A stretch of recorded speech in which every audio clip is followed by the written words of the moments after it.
네, 오늘 사무엘상 17장 38절에서 49절 말씀을 가지고 하나님 문제가 너무 큽니다 라는 제목으로 오늘 말씀을 나누겠습니다. 혹시 성도님들 또 교회학교 친구들은 드라마나 영화를 좋아하시나요? 네, 곳곳에서 네라는 소리가 들리는 것 같습니다. 그냥 좋아하는 드라마나 영화 말고 내가 진짜 좋아하는 드라마, 진짜 좋아하는 영화는 한 번 보고 끝나는 것이 아니라 여러 번 반복해서 보게 됩니다. 저는 똑같은 것을 반복해서 보는 것을 싫어해서 웬만하면은 반복해서 보지는 않습니다. 그런데 똑같은 드라마 한 편을 오전에도 보고 오후에도 본 경험을 한 적이 있습니다.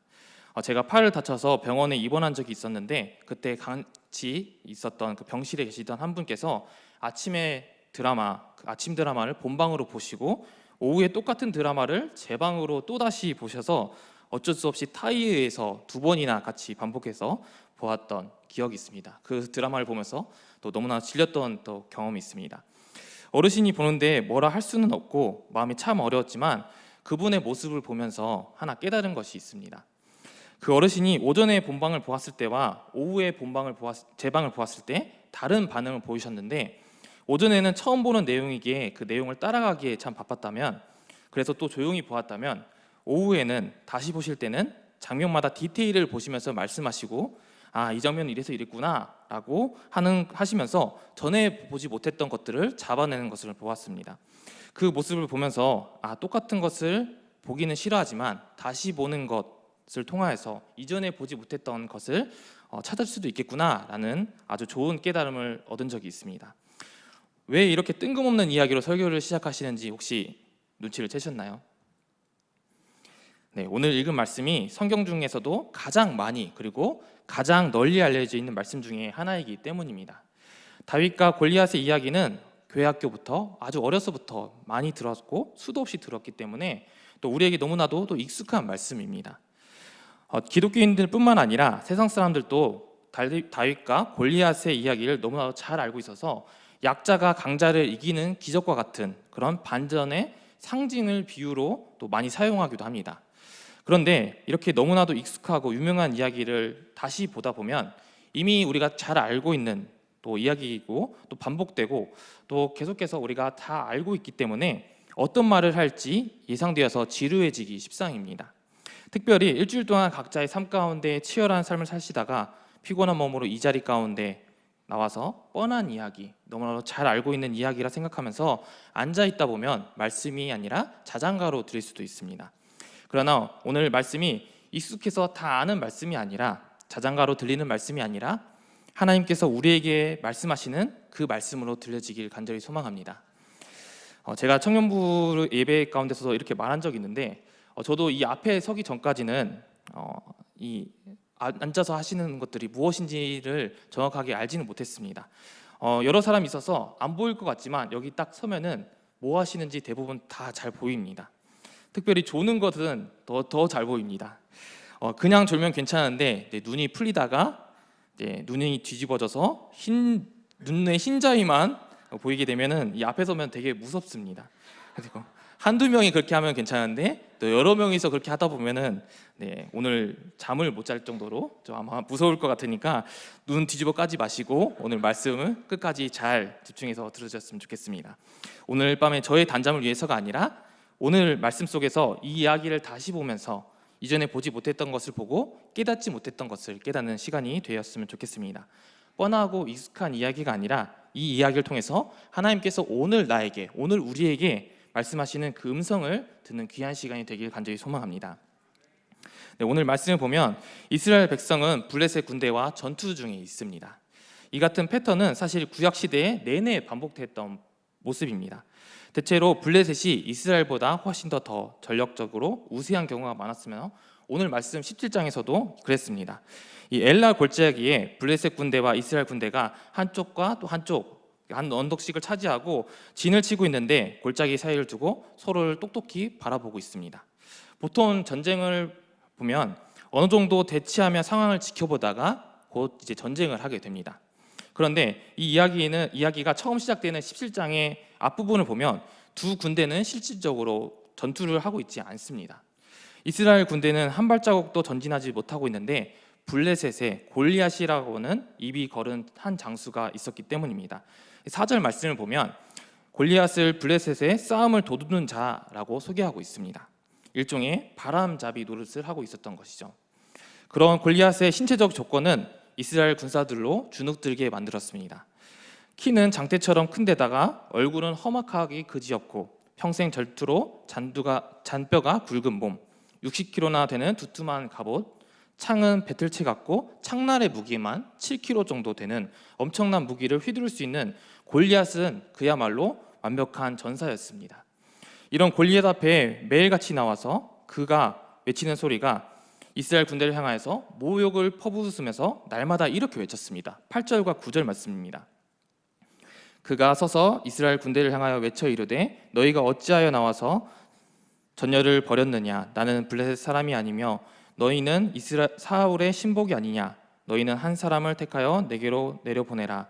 그가 나와 싸워서 나를 죽이면 우리가 너희의 종이 되겠고 만일 내가 이겨 그를 죽이면 너희가 우리의 종이 되어 우리를 섬길 것이니라. 아멘. 네, 한마디로 말하면 겁쟁이들아 라고 얘기를 하면서 이스라엘 군대를 조롱하고 또 도발하고 있는 것이죠. 그렇게 한 주가 흘렀습니다. 그리고 2주, 3주, 어느덧 한 달이 넘는 시간이 계속해서 이 똑같은 모습이 계속해서 반복되어지고 있습니다. 조롱과 모욕이 날마다 계속되고 있었던 것이죠. 하지만 40일 내내 이스라엘 진영에서 그 누구도 감히 골리앗과 싸우려고 나서지 않았습니다. 사울 왕을 비롯한 한 명의 병사들, 그 어떤 사람들도 골리앗에게 맞설 배짱이 없었던 것입니다. 이스라엘 군대는 겁에 질렸고 사기는 완전히 바닥을 치는 상태였습니다. 그들 앞에 있는 문제의 어려움, 공포와 두려움이 무엇인지는 우리가 공감이 되지만 잠시 그들에게서 한 걸음 뒤에 물러서서 그들이 어떤 백성이었는지, 누구에게 속한 백성이었는지 생각해보면 이런 모습을 하고 있는 이스라엘 백성이 잘 좀 이해되지 않습니다. 그들이 왜 그토록 겁에 먹었는지 이해하기 조금 힘든 부분이 있는 것이죠. 하나님께서는 그들을 특별히 하나님의 백성으로 선택하셨고 이스라엘 백성과 늘 함께 하셨습니다. 지난날 하나님께서 놀라운 기적으로 애굽의 종살이에서 구원해 주신 일만 기억해서도 골리앗 앞에서 그렇게 벌벌 떨면서 두려워하지 않았을 것입니다. 이스라엘을 뒤쫓아오는 애굽의 군대를 홍해 바다에서 수장시키신 일, 요단강을 발을 밟고 건너며 약속의 땅에 들어가 철옹성과 같은 여리고를 점령했던 일, 기드온의 300용사로 13만 5천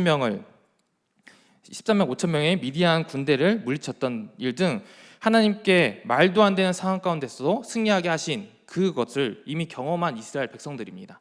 이뿐만일까요? 이스라엘 역사 가운데 하나님께서는 계속해서 기적을 보여주시고 그들을 지키시고 보호해 주시고 인도해 주셨습니다. 지금 골리앗 앞에 서 있는 그들 역시도 이 모든 것을 다 경험하고 하나님이 어떤 분이신지를 깨달았던 또 경험했던 사람들입니다. 그럼에도 불구하고 이스라엘 백성은 문제 앞에 자신들은 누구의 백성인 것과 이 백성의 주인 되시는 하나님을 까마득하게 잃어버리고 말았습니다.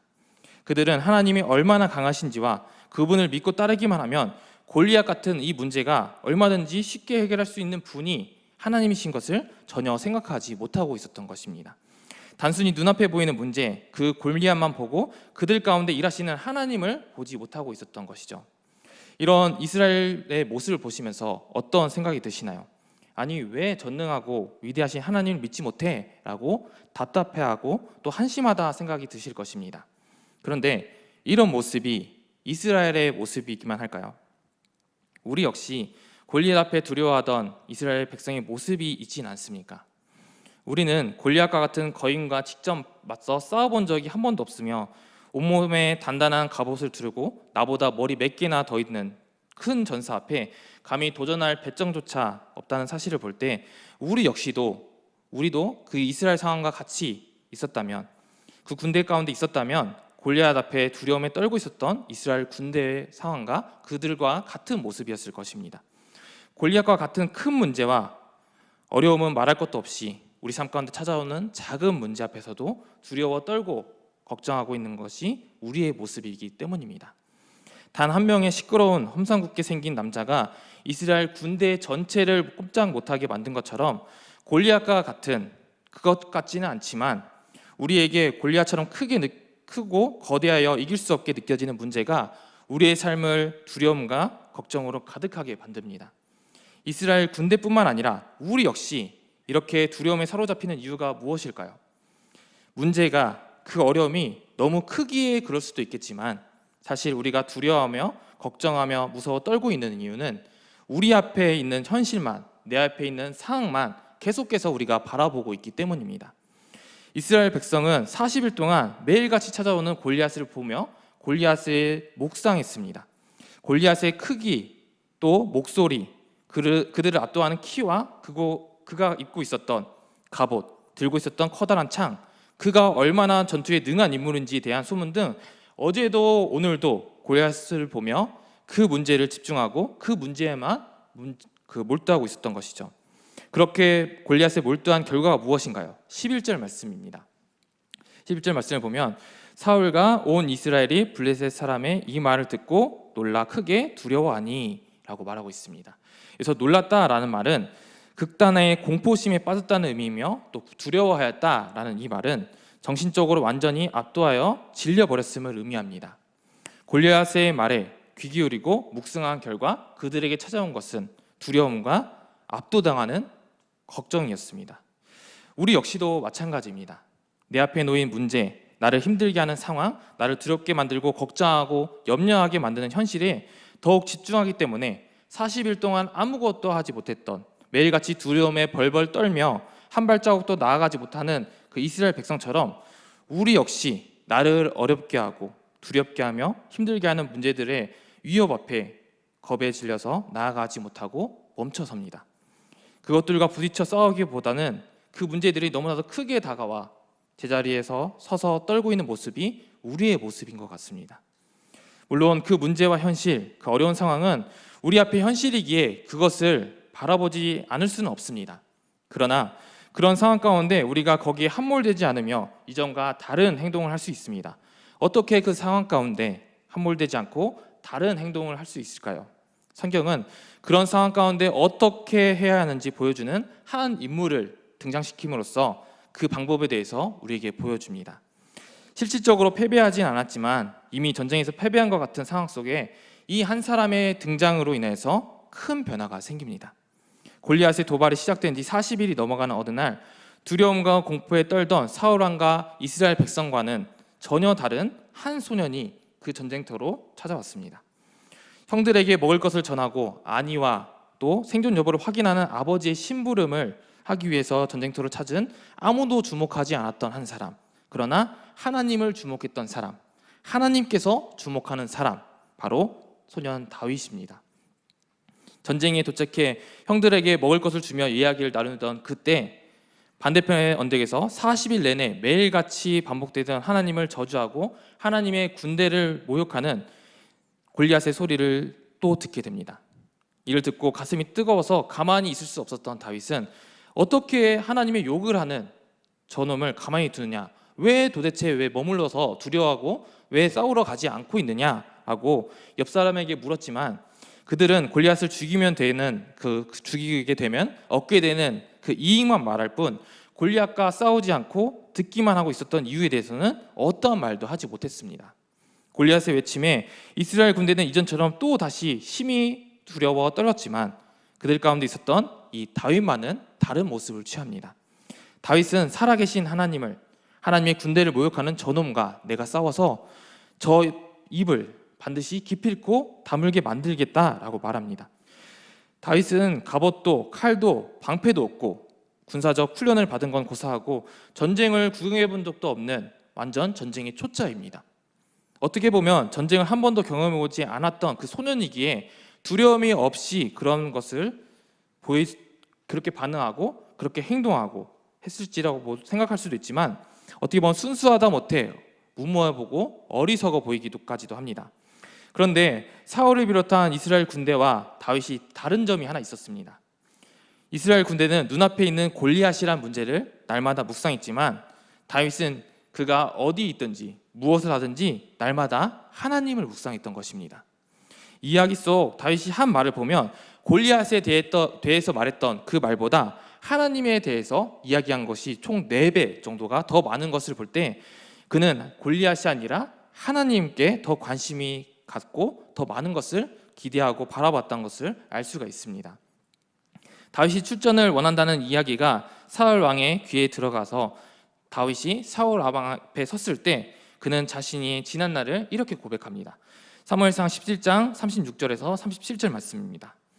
주의 종이 사자와 곰을 쳤은즉 살아계시는 하나님의 군대를 모욕한 이 할례받지 않은 블레셋 사람이리이까 그가 그 짐승의 하나와 같이 되리이다. 또 다윗이 이르되 여호와께서 나를 사자의 발톱과 곰의 발톱에서 건져내셨은즉 나를 이 블레셋 사람의 손에서도 건져내시리이다. 아멘. 이 고백에서 볼 수 있듯이 다윗의 관심은 골리앗이 아니라 하나님이었습니다. 자신이 골리앗과 싸워야 하는 이유와 자신이 이길 수밖에 없었던 이유 역시 살아계신 하나님이라는 인식이 다윗에게는 분명하게 있었습니다.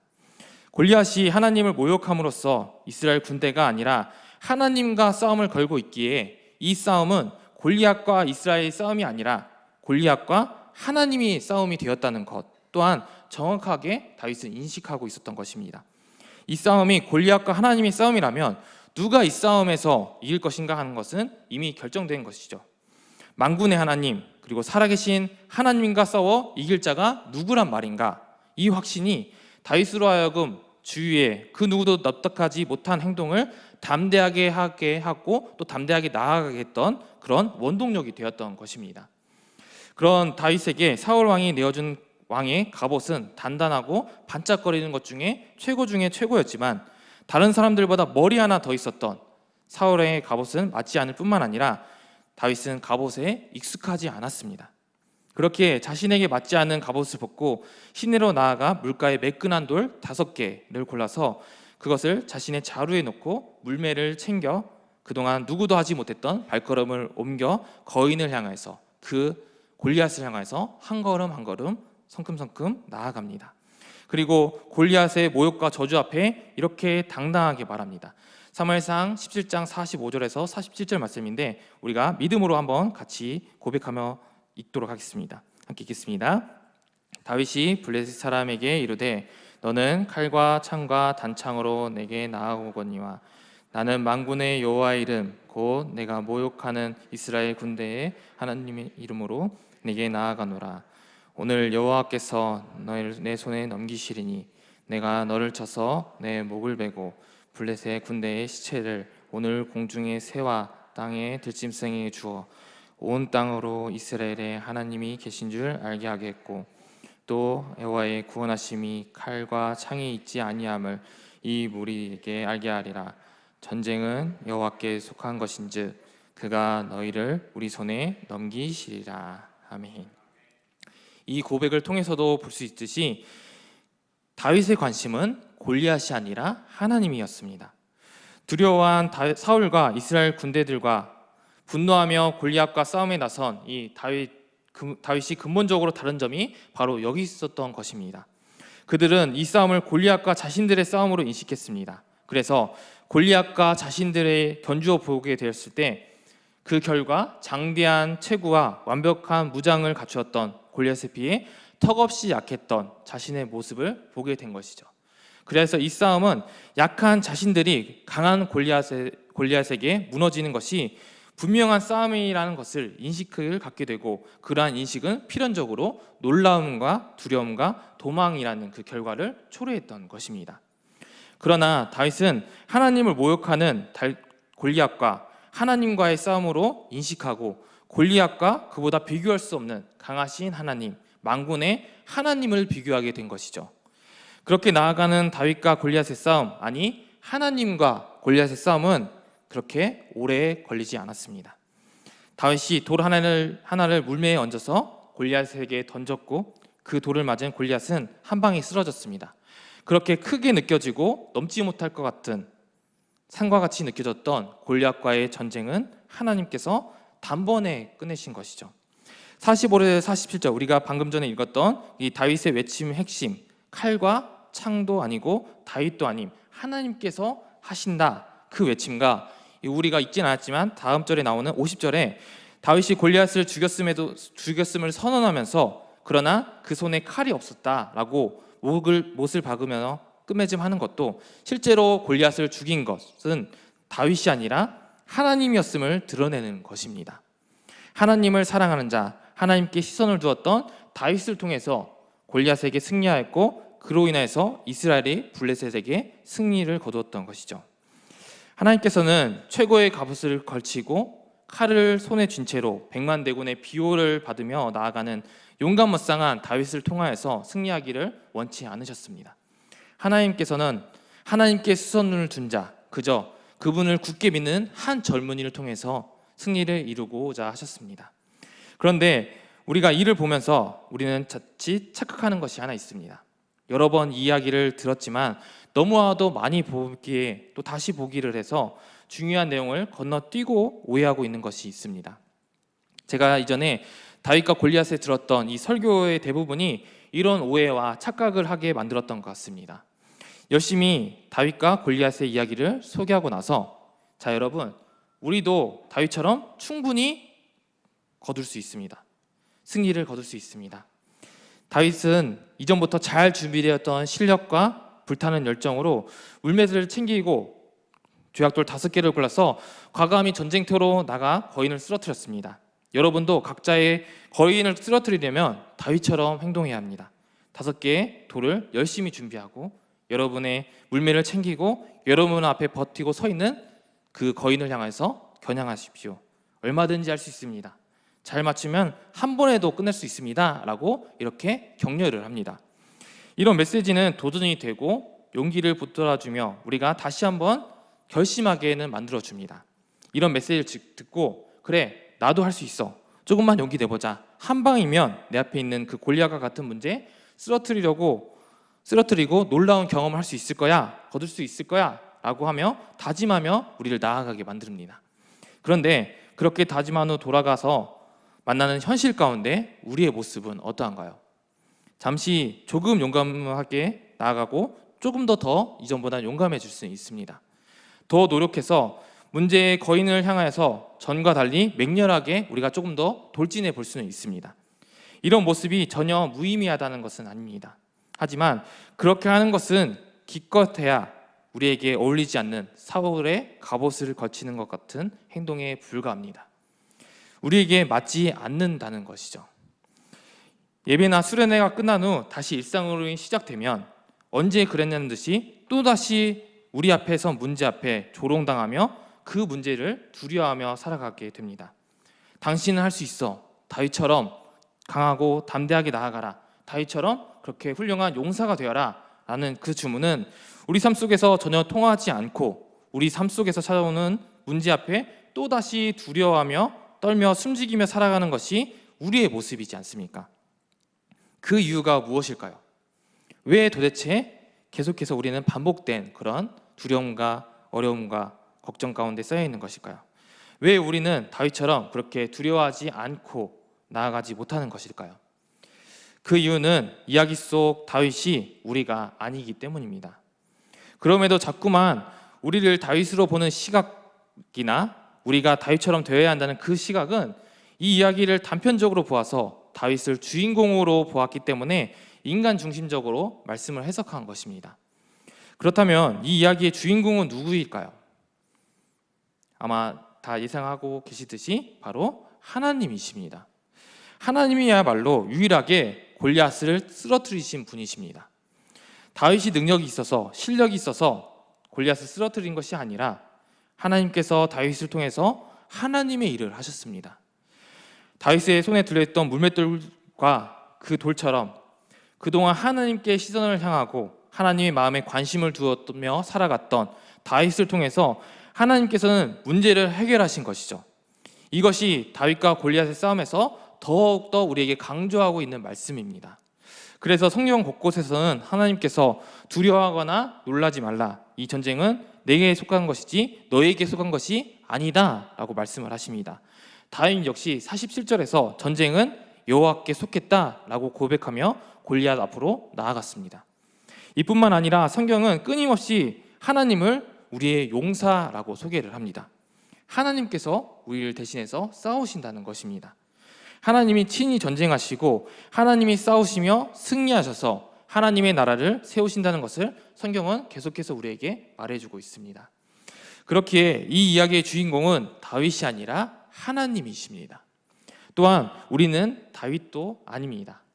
물론 다윗이라는 어린 목동에게서 용기를 얻어 자신감 있게 삶을 살아갈 수도 있고 그래야 마땅하기도 합니다. 하지만 성경의 궁극적인 초점은 우리의 능력이나 우리의 어떠함이 아니라 세상의 모든 것을 다스리시며 운행하고 계시는 전능하신 하나님의 능력입니다. 그렇기에 세상의 모든 페이지, 성경의 모든 페이지, 모든 이야기에서 늘 승리하시고 변함없으시고 능력으로 충만하시고 사랑 많으신 하나님 이야기를 우리에게 계속해서 말씀해주고 계시는 것입니다.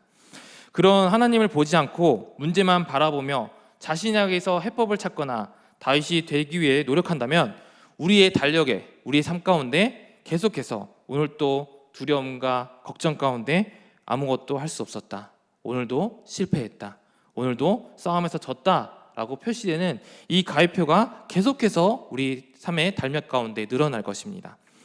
그렇게 살아가면 아무리 많은 세월을 흘려도 별로 이전과 달라지는 것이 없습니다.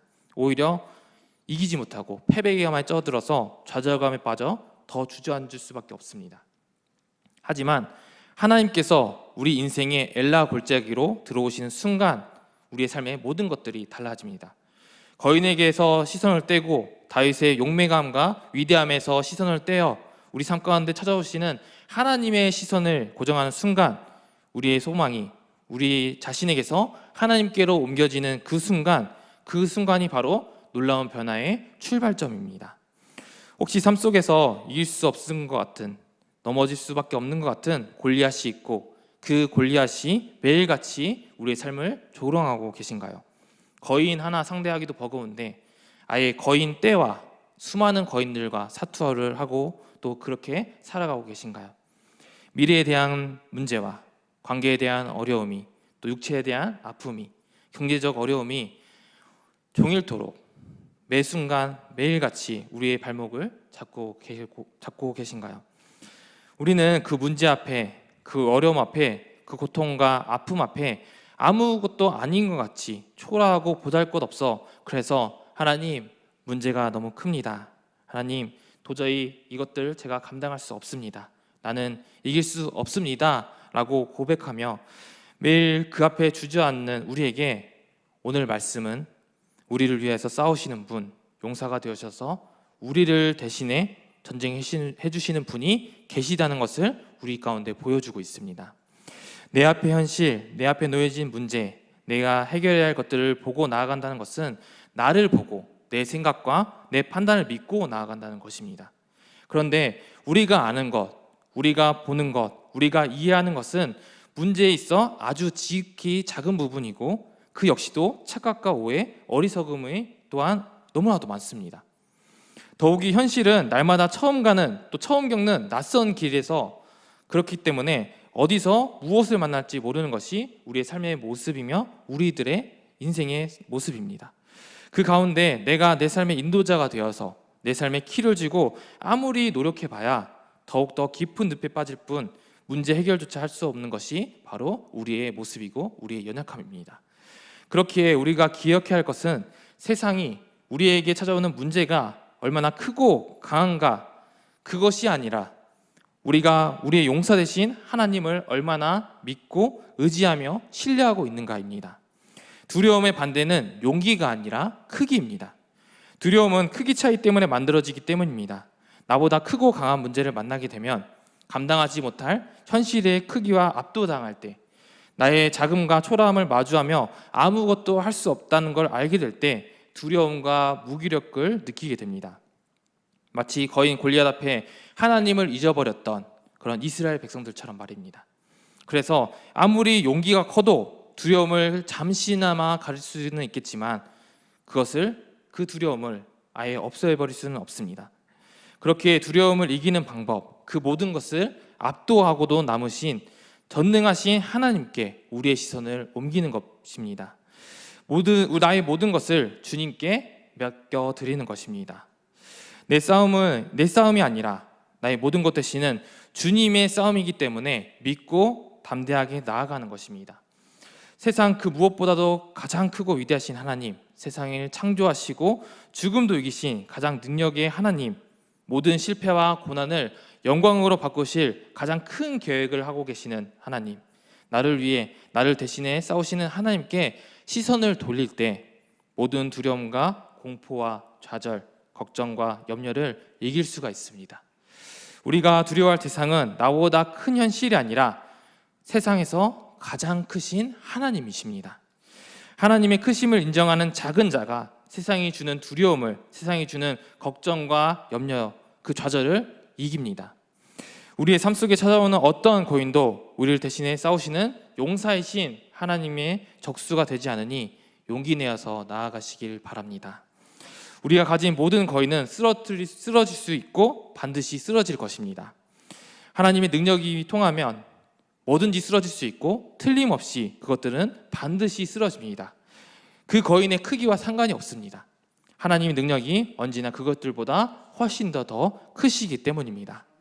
오늘 말씀을 준비하면서 한 책을 보며 마음에 와닿는 이 짧은 글이 있어서 그 글을 제가 조금 각색해서 읽어드리고 설교를 마치려고 합니다. 제목, 아무 문제 없음. 하나님께서 아무 문제 없다 하신다. 내 약함은 하나님이 쓰시기에 아무 문제 없다. 내 보잘것없는 모습은 하나님이 죽을 만큼 살아가시기에 아무 문제 없다. 내 실패는 하나님의 계획을 이루는데 아무 문제 없다. 내 상황은 하나님이 은혜를 주시는데 아무 문제 없다. 미디안의 광야에서 장인의 양이나 치며 존재감 없이 살아가던 80세 노인 모세가 민족의 지도자가 되기에 아무 문제 없다 하셨다. 하나님과 동행함으로 모세는 이스라엘 백성을 출애굽시키고 가나안 땅 직전까지 인도했다. 사람들이 보기에 무모해 보이고 개념 없어 보이는 돌멩이와 물맷돌을 든 작은 소년 다윗에게 골리앗을 이기기에 아무 문제 없다 하셨다. 하나님께서는 전능하신 하나님께 시선을 두었던 다윗을 들어 골리앗을 이기게 하셨다. 예수님을 저주하며 3번이나 배반했던 베드로에게 아무 문제 없다 하셨다. 그럼에도 찾아오신 주님의 사랑으로 회복된 베드로는 예수님의 사랑을 더욱 깊이 알고 전할 수 있었다. 하나님의 모든 것을 다 아심 앞에 지쳐있음과 주저앉음은 아무것도 아니다. 선한 인도하심과 완전한 계획 앞에 방황과 무너짐은 아무것도 아니다. 늘 하나님의 나라로 만드시는 능력 앞에 바닥과 광야는 아무것도 아니다. 하나님의 사랑 안에 있을 때, 문제에서 눈을 돌려 하나님께 시선을 고정할 때 내 문제는 아무것도 아니다. 내가 풀어야 할 건 내 문제가 아니라 하나님과의 관계를 방해하는 문제다. 하나님께 나아가기를 방해하는 유혹과 하나님을 닮아가기를 방해하는 죄들과 기도와 순종과 감사를 방해하는 욕심을 버리고 이겨 하나님과 가까워져야 한다. 내 모든 문제는 하나님께 아무것도 아니다. 아무것도 아닌 내가 하나님께 모든 것이기 때문이다. 내 모든 문제는 하나님께 아무것도 아니다. 아무것도 아닌 내가 하나님께 모든 것이기 때문이다. 이 마지막 문장을 우리가 함께 입술로 고백했으면 좋겠습니다. 내 모든 문제는 하나님께 아무것도 아니다. 아무것도 아닌 내가 하나님께 모든 것이기 때문이다. 오늘 말씀을 듣고 돌아가도 우리 삶 가운데 또다시 골리앗과 같은 우리를 두렵게 하고 걱정하게 만드는 것들을 마주하게 될 것입니다. 골리앗과 같이 우리 앞에 찾아와 시도 때도 없이 우리를 위협하며 두렵게 하고 불안하게 하며 걱정하게 하며 절망하게 할 것입니다. 그 앞에 또다시 하나님, 문제가 너무 큽니다. 제가 할 수 없습니다. 라고 절규하겠지만 그런 우리에게 하나님께서는 너에게 너무 큰 문제일지 모르나 그 문제, 그 어려움, 그 걱정과 염려, 그 어떤 것도 나에게는 아무것도 아니다 라고 말씀하십니다. 우리가 살아가면서 눈앞에 놓인 현실을 보진 않을 수 없지만 현실 가운데 하나님을 놓치지 않으려는 끊임없이 계속해서 그렇게 노력하는 것이 우리 삶 가운데 너무나도 중요합니다. 거친 현실을 보면 답이 보이는 것이 아니라 두렵고 불안한 현실만을 우리가 보게 됩니다. 그 현실이 나에게 말씀하시는 하나님을 압도해서 내 삶을 이끌어 나가게 그냥 두어서는 안 됩니다. 나와 함께 하시는 하나님의 말씀이 현실보다 훨씬 더 큰 현실이라는 사실을 잊지 않고 하나님께서 바라보시는 그 모습대로 나아가는 그것이 우리 가운데 가득하길 원합니다. 그것이 바로 하나님이 원하시는 참된 믿음, 참된 주님의 제대된 삶의 모습입니다. 간절히 바라기는 우리를 두렵게 하는 문제와 걱정, 불안과 근심, 염려만을 바라보는 것이 아니라 그 모든 것들이 아무것도 아니라라고 말씀하시는 그 어떤 것들보다 크고 위대하신 주님께 시선을 집중하며 나아가는 우리 모두가 되길 간절히 소망합니다. 우리의 모든 전쟁은 하나님께 속해 있으며 우리를 대신해 싸우시는 전능하신 하나님, 우리 아버지 되시는 주님을 믿고 그 뒤따르며 담대하게 나아가 우리 삶 가운데 모든 전쟁 가운데 승전가가 울리는 저와 모든 성도님 되시길 주님의 이름으로 축원합니다.